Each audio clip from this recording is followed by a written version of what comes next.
तो आदाब, नमस्कार, गुड इवनिंग, सत श्री अकाल। एक बार फिर आप तमाम लोगों का स्वागत है क्राइम तक की कहानी के इस एपिसोड में। उम्मीद है पूरी फैमिली अच्छी होगी, अपना और अपनों का ख्याल रख रही होगी। आज की कहानी शुरू करूं उससे पहले एक दूसरी कहानी आपको सुनाता हूं। सोशल मीडिया का दौर है, फिल्टर का ज़माना है, फिल्टर का फैशन है, लेकिन फिल्टर वाली तस्वीर किसी की जान ले सकती है, सोच के ही अजीब लगता है, पर क्या कीजिएगा। ये कहानी है यूपी की। यूपी में 4 बच्चों की एक माँ जिसका नाम रानी देवी। रानी की अपनी खुशहाल ज़िंदगी थी, लेकिन बाकी लोगों की तरह सोशल मीडिया की उसे भी लत पड़ी। इंस्टाग्राम पर अकाउंट खोला और फिर इंस्टा के ज़रिए सोशल मीडिया की दुनिया की सैर करने लगी। धीरे धीरे सोशल मीडिया का ऐसा चस्का लगा कि फिर रानी को भी ये फ़िल्टर वाला फ़लसफ़ा समझ में आने लगा। वही फ़िल्टर जो बच्चे को जवान बना दे, जवान को बूढ़ा, बूढ़े को जवान, जवान को बच्चा, सारा खेल होता है आजकल। अलग अलग इतने सारे ऐप, इतनी सारी टेक्निक्स हैं कि आपकी तस्वीर, अब तो तस्वीर को भी ज़िंदा बना देते हैं। मतलब आपकी तस्वीरें आँखें की पुतलियाँ हिलने लगती हैं, आपके मुंह खुलते और बंद होने लगते हैं, ऐसा लगता है जैसे बातें कर रहे हैं, मूवमेंट आ जाती है पूरे जिस्म में। तो ऐसे ऐसे सारे फिल्टर हैं, ऐसी ऐसी सारी ऐप्स हैं। तो रानी को भी इसमें अब मज़ा आने लगा और अब वो इंस्टा पे एक एक्टिव मेंबर थी और अपनी खूब सारी अच्छी अच्छी तस्वीर फ़िल्टर करके उस पर डाला करती थी। 4 बच्चों की माँ थी और रानी की उम्र थी 52 साल। अब 52 यानी 52 को उल्टा कर दें तो 25 हो जाता है। इत्तेफाक से इंस्टा पर एक और लड़का था जो लगातार इंस्टा पे अलग अलग लोगों को फॉलो करता था। उसका नाम था अरुण, उम्र 25 साल। एक रोज़ ऐसी ही उसकी नज़र रानी के प्रोफाइल और रानी के रील्स पर पड़ी। अब जिस तरीके से फ़िल्टर लगाकर सारी तस्वीरें, वीडियो डाली गई थी, अरुण को इश्क हो गया रानी से और उसे लगा उसकी हम उम्र होगी। अब धीरे धीरे ये इंस्टा पर इन दोनों की दोस्ती शुरू हुई।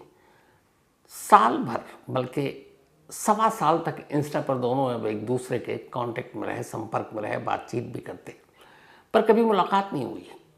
जब साल बीत गया इन दोनों की दोस्ती को, तब अरुण ने ज़िद की रानी से कि मुझे आपसे मिलना है। उधर रानी को भी हकीकत पता है कि अगर मैं सोशल मीडिया की दुनिया से बाहर असली दुनिया में आई तो चेहरे की रंगत और असलियत सारा भेद खोल दूँगी। तो जब भेद खुल जाएगा, इस डर से वो मिलने से इनकार करती रही। लेकिन जब 1.25 साल बीत गए तो रानी अब अरुण से इतनी बातचीत करने लगी कि नहीं, अब दोनों मिल सकते हैं। तो 1.25 साल बाद ये तय हुआ कि मिलेंगे। इसके बाद अब 1.5 साल हो गए। कुछ दिन पहले तय हुआ कि अरुण और रानी मुलाकात करेंगे। अब ये दोनों मिलने का फैसला करते हैं यूपी में ख़ास जगह पर। वहाँ मुलाकात होती है। जब मुलाकात होती है तो पहली मुलाकात में एक रेस्टोरेंट में मिलते हैं और वहाँ बैठा हुआ बेताब अरुण कि अब उसकी रानी आएगी, जिसे 1.5 साल से वो सिर्फ इंस्टा पर देख रहा, तस्वीरों को देख रहा, बातें कर रहा, आवाज़ सुन रहा है, आज साक्षात सामने होगी उसकी मोहब्बत। तो वो पूरे अरमान के साथ बैठा इंतज़ार कर रहा है और उसके बाद अचानक जिस टेबल पर बैठा था उसी टेबल पर एक महिला आकर बैठ जाती है। पहले तो अरुण उसे देखता है, सकपकाता है, फिर समझता है पता नहीं क्या है, फिर पूछता है, जी हमारे, मैं यहाँ पर इस टेबल पे रिज़र्व है, कोई आने वाला है? तो मुस्कुराती और कहती है, मैं ही हूँ रानी। पल भर में अरुण के सारे जो सपने थे, जो जज्बात थे, वो सारे धराशायी।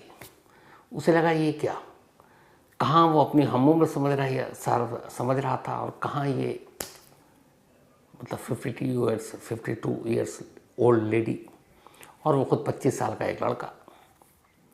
खैर, दिल पे पत्थर रख के बैठा रहा वहीं और फिर बातचीत होती रही। उसके बाद भारी मन से विदा लिया। अब विदाई के बाद रानी उससे फिर भी बात कर रही है। अरुण का दिल टूटा हुआ है। फिर उसे लगा कि रानी ठीक ठाक पैसे वाली है। उसने कहा चलो मोहब्बत में धोखा हुआ, कम से कम पैसे ही कमा लें। अब उसने रानी से कुछ उधार मांगने शुरू किए। 1.5 लाख रुपए उधार भी हो गए। उधर अब रानी जब मिली अरुण से तो दोनों के अजीब किस्से हैं। अरुण को धक्का लगा रानी को देखकर और रानी को ये हुआ कि अरुण तो बहुत अच्छा लड़का है, इससे शादी कर लेते हैं, 4 बच्चों की माँ है वो। अब उसने अरुण पर शादी करने का दबाव डालना शुरू कर दिया। अरुण ने कहा ये क्या है। धीरे धीरे अब अरुण करीब पैसे भी ले चुका था ठीक ठाक 1-1.5-2 लाख रुपए। अब उधर वो फोर्स कर रही है, वो सोच रहा है कि मैं अपने से डबल उम्र की महिला से शादी कैसे करूं, और वो दबाव डालने लगी। थक हार कर फिर अरुण ने फैसला किया कि इस कहानी को ख़त्म करते हैं। एक रोज़ उसने रानी को मिलने के लिए बुलाया, और जब वो आई सुनसान जगह पर ले गया, वहीं दोनों बैठकर बातें करने लगे। बात करते करते अरुण उठता है, पीछे जाता है और रानी के दुपट्टे से ही उसका गला घोंट देता है। थोड़ी देर में रानी मर चुकी थी। अरुण वहाँ से निकल जाता है। कुछ वक्त के बाद किसी राहगीर की नज़र उस लाश पर पड़ती है। पुलिस को खबर दी जाती है, पुलिस मौके पर आती है। मौके पर एक फ़ोन भी था, फ़ोन रानी का, लेकिन सिम गायब। अब लाश थी लेकिन किसकी है पुलिस को पता नहीं। तफ्तीश शुरू करती है, आसपास के थानों में बाकी जगह पर पता किया जाता है कोई मिसिंग महिला है जिसकी उम्र 50 के ऊपर है। इत्तेफाक से फर्रुखाबाद पुलिस स्टेशन में एक रिपोर्ट लिखाई गई थी 10 दिन पहले कि रानी देवी नाम की एक महिला गायब है। पुलिस उस पुलिस स्टेशन में उस तस्वीर को भेजती है जो लाश मिली थी। वहाँ उसके रिश्तेदार पहचान लेते हैं, लाश को हवाले किया जाता है। अब ये पता चल गया कि ये रानी है। तो रानी का सुराग और रानी का नाम मिलते ही अब उसके मोबाइल का नंबर भी मिल चुका था जिसका सिम गायब था। पुलिस उस सिम के ज़रिए CDR को खंगालती है, तो देखती है आखिरी वक्त में सबसे ज़्यादा किससे बात हुई। तो वो एक नंबर आता है जो नंबर अरुण का था। इसके बाद पुलिस अरुण तक पहुंचती है, अरुण के नंबर को टटोलती है। उसका लोकेशन भी इत्तेफाक से वही दिख रहा था जहां लाश मिली थी। इस तरीके से जब सारी कड़ियाँ जुड़ी तो पुलिस ने अरुण को उठाया, उससे पूछताछ की, और तब अरुण ने पुलिस को बताया कि मेरे साथ फ़िल्टर नाम का धोखा हो गया था, और इसी फ़िल्टर के चक्कर में मैंने फ़िल्टर वाला फ़ोन कर दिया। तो ये इंस्टाग्राम और फ़िल्टर और बूढ़े को जवान, जवान को बूढ़ा, ये सब बनाने की जो टेक्निक है, ये आगे चलकर ऐसे जान भी लेगी, किसने सोचा था। खैर, ये तो रही इंस्टाग्राम की एक कहानी। अब दूसरी कहानी, इत्तेफाक से ये भी सोशल मीडिया और इंस्टाग्राम से ही जुड़ी है, लेकिन दूसरे तरीके से। ये कहानी है यूपी के हरदोई की। यूपी के हरदोई में एक महिला रहा करती थी, शीलू। 2017 में शीलू की शादी बबलू नाम के एक नौजवान से होती है। ये शादी दोनों के घर वालों की मर्जी से हुई। शादी के बाद शीलू भी खुश, बबलू भी खुश, लेकिन यह खुशी 3-4 महीने की थी। 4 महीने के बाद शीलू को पता चलता है कि वो गर्भवती है, प्रेग्नेंट है। शीलू खुशी खुशी अपने पति को ये बात बताती है, लेकिन उसे बड़ा अजीब लगता है जब पति को शायद ज़्यादा खुशी हुई नहीं। अब इस दौरान में शीलू अभी तक तो ससुराल में थी, लेकिन पति का फिर रवैया बदल गया। इसके बाद ये हुआ कि वो प्रेग्नेंट है तो ज़्यादा देखभाल मायके में होता है। शीलू को मायके भेज दिया गया। अब शीलू मायके पहुंचती है। अब एक गर्भवती पत्नी के लिए सबसे ज़रूरी होता है ऐसे वक्त में उसका पति का साथ। हर पत्नी यही चाहती है, लेकिन यहाँ उल्टा था। शीलू का पति साथ नहीं था, वो मायके आ गए थे, लेकिन फिर भी उसने कहा चलो अभी वक्त है, डिलीवरी में वक्त आएगा, पति साथ होगा। लेकिन ये उसकी गलत फहमी थी। घर आने के कुछ दिनों बाद ही अचानक एक रोज़ ससुराल से फ़ोन आता है शीलू के पास कि बबलू घर नहीं आया, गायब है, क्या तुम्हारे पास है? शीलू कहती है वो तो यहाँ आए नहीं, मैं तो कब से इंतज़ार कर रही हूँ। अब उन्होंने कहा कहीं चले गए होंगे। 1-2-4 दिन बीतता है, लेकिन बबलू का कोई सुराग नहीं, मोबाइल बंद। अब घर वाले परेशान, इधर शीलू परेशान कि पति कहाँ गायब हो गया। फिर घर वाले जाकर पुलिस स्टेशन में FIR लिखा देते हैं अपने बेटे की गुमशुदगी की। FIR लिखाने के बाद भी बबलू का कोई सुराग नहीं मिलता। फिर वो दूसरी बार पुलिस स्टेशन पहुंचते हैं और इस बार एक और कंप्लेंट लिखा देते हैं। वो लिखाते हैं कि उन्हें शक है कि बबलू का कत्ल हो चुका है और ये शीलू और उसके घर वालों ने किया है। यानी अब शीलू और उसके घर वालों पर अपने ही पति, अपने ही दामाद के कत्ल का इल्ज़ाम और उसकी FIR शीलू के घर वालों ने लिखा दी। पुलिस पूछताछ करती है, लेकिन ऐसा कोई क्लू मिला नहीं। उधर गर्भवती पत्नी, आसपास कहीं जाना नहीं, आना नहीं। धीरे धीरे पुलिस ने शुरुआत में तो तफ्तीश की, इसके बाद केस ठंडे बस्ते में। न बबलू आया, न उसकी खबर आई, न पुलिस ने कोई जांच की। अब 2018 से धीरे धीरे वक्त बीतना शुरू हुआ। इस दौरान में शीलू ने एक बेटे को जन्म दिया। आखिरी की प्रेगनेंसी का पूरा फेज उसने अकेले काटा। बहुत रोई, कैसे वक्त में अगर पति होता तो बड़ा सहारा होता, लेकिन बबलू का था पता नहीं है गायब। दिल में ये भी कि पता नहीं बबलू कहाँ चला गया, उसे कुछ हो तो नहीं गया। इसी सूरत में बच्चे का जन्म होता है और वो सोचती है कि अगर उसके बेटे का चेहरा एक बार बबलू देख ले तो शायद वो भी खुश हो जाए और हमेशा साथ रहे। लेकिन ये सारे सपने सपने ही रहे, बबलू लौटा नहीं, ना उसकी खबर लौटी। अब धीरे धीरे वक्त बीतता गया। जैसे जैसे वक्त बीतता गया, शीलू और बबलू दोनों के घर वाले अब नाउम्मीद होते गए। उन्हें लगा कि शायद अब वो लौटेगा नहीं। उन्हें ये भी पता नहीं कि वो जिंदा भी है कि नहीं, कोई हादसा हो गया, क्या हो गया। बबलू की कोई खबर नहीं। अब 7 साल बीत चुके थे, 2025 आ गया। ये 7 साल शीलू ने अपने पति के बिना अकेले काटे, 2018 से 2025।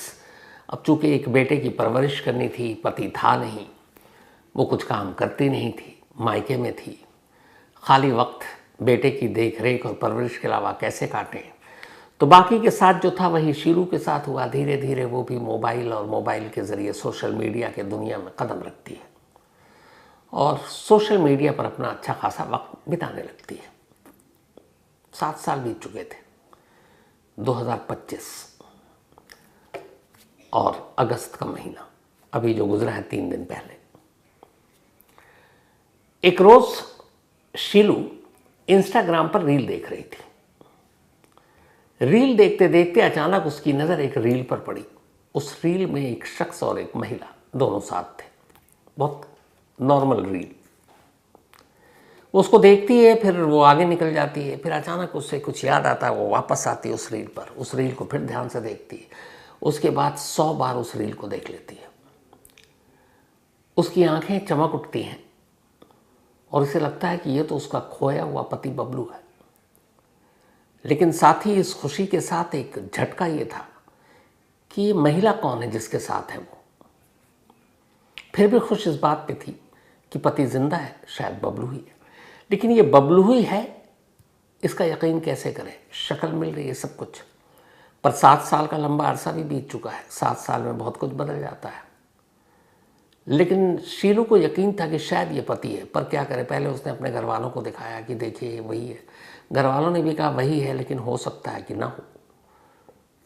अब इधर ससुराल आना जाना बहुत कम हो चुका है, क्योंकि ससुराल वाले ने भी लगभग शीलू को एक तरह से छोड़ ही दिया बेटे के गायब होने के बाद। शीलू अचानक उस रील को लेकर ससुराल पहुंचती है, सीधे अपनी सास के पास जाती है और कहती है, माँ आप इस रील को देखो और ये बताओ ये आपका बेटा बबलू है। माँ देखती है, कहती है हाँ लग तो वही रहा है। फिर वो ससुर से पूछती है, ससुर भी कहता है शायद वही है। इसके बाद वो अपने गांव के आसपास के लोगों से पूछती है, जो बबलू के कुछ दोस्त थे उनसे पूछती है। सभी को ये था कि ये बहुत हूबहू मिलता है। जब कई लोग एक साथ कहते हैं तो वो सीधे पुलिस स्टेशन पहुंचती है अपने इलाके में, जो यूपी के इसी हरदोई ज़िले में था। वहाँ जाकर वो पुलिस को वो रील दिखाती है और कहती है, मेरा हस्बैंड जिसकी गुमशुदगी की रिपोर्ट मेरे ससुराल वालों ने लिखाई, जिसके कत्ल का इल्ज़ाम मेरे ऊपर लगाया, और चूँकि मैं उसकी एक पार्टी हूँ, मैं आरोपी हूँ, लेकिन ये एक रील है और ये रील अभी लेटेस्ट है और इस रील में जो शख्स है वो मेरा पति है बबलू। अब जैसे ही पुलिस वालों ने वो कंप्लेंट और रील देखी तो पुलिस को भी ये लगा कि नहीं, इसकी जांच होनी चाहिए, क्योंकि एक गुमशुदगी की रिपोर्ट ठंडे बस्ते में थी। अब पुलिस वालों ने उस रील और रील के ज़रिए फिर उसकी ओरिजिन कहाँ से क्या, ये सब कुछ पता करना शुरू किया और धीरे धीरे धीरे मंजिल मिली पंजाब के लुधियाना में। हरदोई पुलिस की एक टीम बनाई गई और उस टीम को लुधियाना भेजा गया। पुलिस लुधियाना में एक घर पर पहुंचती है और वहां जाकर दरवाज़ा खटखटाती है। दरवाज़ा खुलता है, एक महिला थी। फिर उससे पूछा जाता है, यहाँ बबलू नाम का कोई शख्स, उसका असली नाम जितेंद्र था। इत्तेफाक से सामने कमरे में खुद बबलू खड़ा था। बबलू को भी मालूम नहीं ये कौन लोग हैं, सादी वर्दी में थे। उससे उसका नाम पूछा गया। उसके बाद पूछा गया ये रील आप दोनों का? बोला हाँ। बोला इस रील में तुम तो हो, ये साथ में महिला कौन है? वो महिला पुलिस के सामने खड़ी थी, वो बबलू की वाइफ थी, सेकंड वाइफ। जैसे ये कन्फर्म हुआ, पुलिस ने कहा कि आप हमारे साथ चलिए। इसके बाद पुलिस उसे लुधियाना से अपने साथ लेकर हरदोई आती है। हरदोई लाने के बाद पहले माँ बाप को और शीलू को इनको बुलाया जाता है। वो सब आते हैं, सब शिनाख्त कर लेते हैं। इसके बाद अब बबलू से पूछा जाता है कि तुम एक दोहरी ज़िंदगी कैसे जी रहे हो, और उस महिला से तुम्हारी शादी, जबकि तुम्हारी पत्नी यहाँ मौजूद है। तुम्हारी पत्नी गर्भवती थी 4 महीने की जब तुम छोड़ कर गए। तो फिर वो बताता है कि मैं अपनी पत्नी से खुश नहीं था। इधर पत्नी प्रेग्नेंट हो गई, मुझे अब लगा कि सारी जिम्मेदारियां भी मेरे सर आएंगी, मैं कुछ कर नहीं सकता था। मैंने कहा घर से भाग जाता हूँ, और इसलिए मैं चुपचाप खामोशी से घर छोड़कर निकल गया, इधर उधर भटका। फिर जाकर लुधियाना में मैंने कपड़े की एक फैक्ट्री में नौकरी कर ली, वहीं रहने लगा। फिर वहाँ एक महिला मिली, उससे मैंने शादी कर ली, घर बसा ली, और अब वहीं रह रहा था। अपने इस पहले की ज़िंदगी को भूल गया था। पुलिस ने धोखाधड़ी, हिंदू मैरिज एक्ट के तहत एक पत्नी के रहते हुए दूसरी शादी करने का मामला, ये सारी चीज़ें के तहत केस दर्ज किया और बबलू को जेल भेज दिया। इधर शीलू की ज़िंदगी अब ये है कि 7 साल की मायूसी के बाद उसकी ज़िंदगी में खुशी की एक रोशनी आई, एक रील के ज़रिए, कि मेरा पति ज़िंदा है। लेकिन उसी रील के दूसरे पार्ट में जो एक दूसरी महिला थी, उस पल भर की रोशनी को अंधकार में भी बदल दिया। उसे लगा पति तो जिंदा है, लेकिन अब शायद उसका नहीं है, क्योंकि उसकी ज़िंदगी में कोई और है। फिर उसने दिल पर पत्थर रखकर खुद ही से कहा कि जिस वक्त मुझे मेरे पति की सबसे ज़्यादा ज़रूरत थी, यानी प्रेगनेंसी के दौरान, तब जिस शख्स ने मुझे 4 महीने की गर्भवती के हालत में छोड़कर चला गया, फिर अब उसका मिलना ना मिलना क्या। अभी भी ये अब तय नहीं है, बबलू जेल में है कि आने वाले वक्त में क्या होगा। बाहर आने के बाद वो शीलू के साथ रहेगा, क्या उसे शीलू अपनाएगी, या लुधियाना में वो अपनी दूसरी पत्नी के पास जाएगा, और क्या दूसरी पत्नी उसकी पिछली ज़िंदगी यानी पहली पत्नी का सच जानने के बाद अब भी उसे अपनाएगी। 2 पत्नियों को मिलकर ये फैसला करना है, दोनों अलग अलग हैं, और फैसला एक ही शख्स के बारे में होना है। मालूम नहीं फैसला क्या होगा। हालांकि जिस तरीके से शीलू ने कुछ लोगों से बात की है, उसमें यह है कि शायद बबलू को अपनी उसने ज़िंदगी से निकाल दिया है। अब दूसरी पत्नी के फैसले का इंतज़ार है।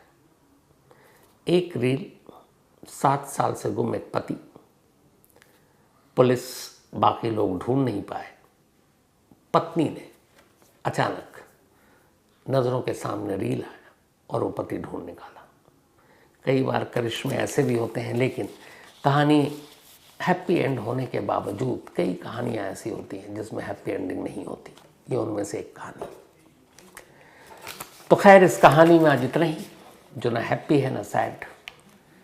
और कहानी ख़त्म करूँ उससे पहले वही अपना सिलसिला। आज मनदीप ढाका, इनका बर्थडे है, तो happy birthday Mandeep, happy birthday Mandeep. और ये भेजा अशोक बिश्नोई ने।